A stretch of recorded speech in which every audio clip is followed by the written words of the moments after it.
Dr. Christina Conolly, and welcome again to our MCPS video series, Waymaking. Our goal is to help families make their way through many of the emotional challenges we are faced with today. I have with me today Nazareth Aregai, who is an ESOL Transition Counselor, or ETC, in MCPS. She's here to discuss her role in supporting student mental health. Thank you for joining us today.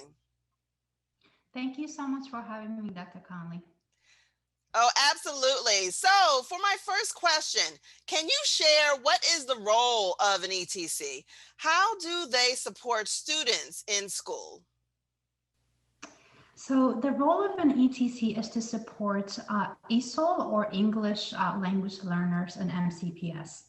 We are a group of master level, multilingual, multicultural mental health professionals. All 14 of us are trauma informed and hold a master's degree in social work, counseling, marriage, and family therapy. We speak all of the top language represented in the county, including Spanish, French, Mandarin, Vietnamese, Haitian Creole, Amharic, and Portuguese. And each of us have 2 to 3 schools that we are assigned to, which we support on a weekly basis, and countywide schools by referral. These schools typically have high levels of ESOL students with very low English proficiency, or a METS program, which is a program for students with interrupted education. And we support students by holding individual and group sessions in their own language to address social emotional needs, issues with acculturation or adjustment. Helping students thrive academically by helping them navigate their new school environment, including high school graduation, post-graduation plans, which we also do in their own language.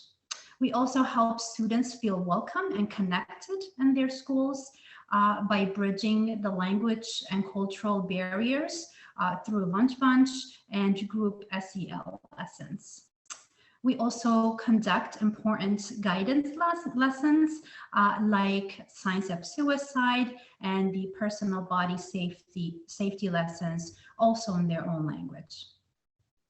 We also collaborate with school staff, including counselors, psychologists, PCCs, PPWs, and school administrators to address student needs, including referrals to linguistically and culturally appropriate mental health resources in the community.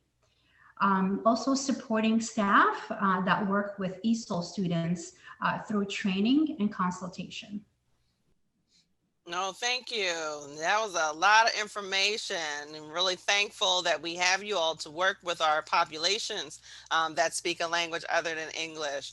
And so how is an ETC aware of a family that's in need of support? And so what resources are typically recommended?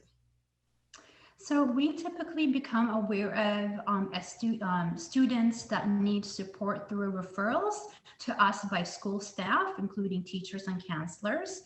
And as a member of the well-being teams at our schools, we are also made aware of students in need during these meetings. Word of mouth is also another method by which we become aware of student or family in need of support. Many times, the students and families that we work with share our contact information with others that need help. We typically recommend and link students and families with resources to support their mental and physical health, academic, and basic needs. And these linkages can be within or outside of the school system. No, thank you. And so we really do hope that for our families who are watching this, that they know, what the resources are, and then, so forth. And so then with this, so my next question goes into, so how can students and families get support from their ETC? So they can talk to their teacher, their counselor, or administrator at their respective schools. Great, great. And so then my last question is, so do you have any suggestions or feedback for families and students to help them to stay resilient during this time? Yeah, well, personally, I've been doing a lot of online yoga, which I've appreciated because you don't need childcare.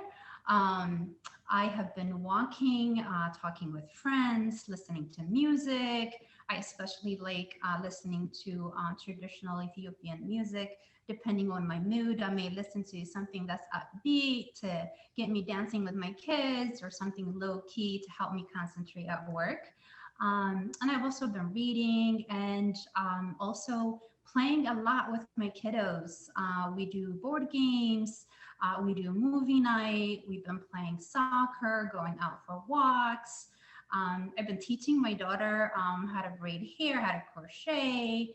And we also even have done a cosmic yoga for kids, which my kids have really enjoyed as well. No, and that sounds wonderful. So, and so then also, again, I want to thank you, Nazareth, for your time being with us today. And we want to thank our viewers for joining us for Waymaking. To send us additional questions and topics to discuss on the show, please visit the link on your screen. Also, please go to our YouTube playlist to find additional shows in our series. And please join us next time on MCPS Waymaking.